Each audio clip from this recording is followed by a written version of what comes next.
अस्सलाम वालेकुम दोस्तों, उम्मीद करदा सारे दोस्त ठीक हो सन।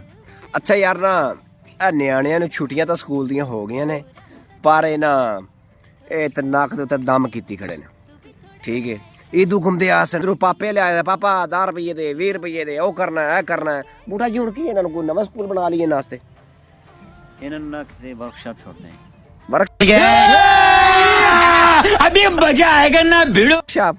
चलो भाई उठो, चलो चलो शाबाश, उठो उठो मिनट मारो। बहुत जलील कर दे तुसी, बंदा बन जाओ। ट्यूशन नहीं जाया करो ते अगला हुण हो गया तुहाडे पेपर हो गए? हाँ पास हुए फेल हुए? पास पास ठीक है चलो हुण केड़ी क्लास विच होना?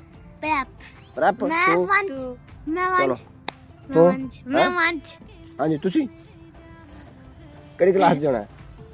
18वीं क्लास ठीक है तू समझा? हाँ नहीं तू समझा नहीं।